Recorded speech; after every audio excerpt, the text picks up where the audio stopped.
Why would anyone think financial market democratization is a good thing? There are three pretty compelling reasons why, actually. And we'll get into a few of these in a little bit more detail, but I want to kind of give an overall view of the arguments that are made. So Hayek, down here in the right-hand corner, very famous economist, he has this view that information is what makes markets really good. So if you have a centralized economy in something like a communist state, they're really, really prone to mispricing the value of goods and items, in part, or mainly in his view, because there's not a whole lot of information going on. When you have the price of Apple changing every day, what that means in Hayek's view is that there are lots of informed participants, each engaging in the market with a specific view towards what that is worth. So when things are traded in markets, the more information there is, the better. That's his sort of essential claim. And it makes good sense, right? If you ask one person, what is the value of an apple? You're gonna have a different answer overall than if you take the average of what 100 people think the value of an apple is.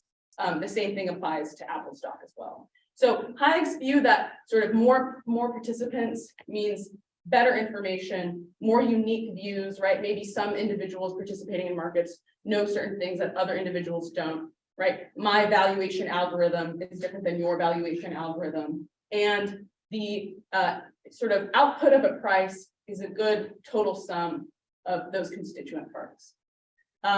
So I'm going to get a little bit further into the World Economic Forum's view, but they released this insight report in collaboration with a few consulting firms and Robinhood, which becomes significant later on. And they sort of published this insight report, very long document.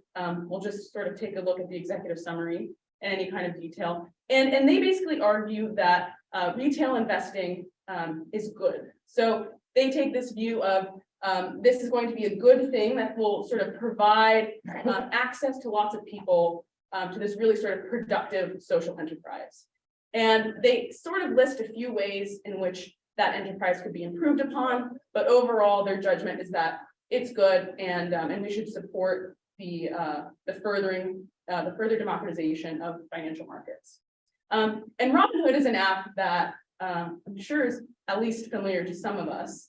If the app Robinhood isn't familiar to you, they would like you to think of themselves as sort of the cartoon figure of Robinhood. Steal from the rich to give to the needy.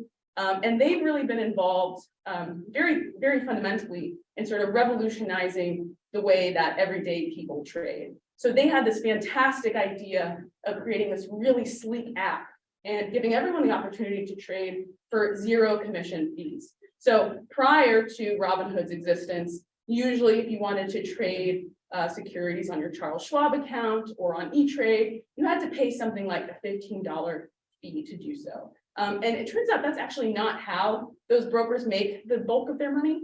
But removing that $15 fee has a really big influence on the behavior of individuals. And we'll get more into that in a minute.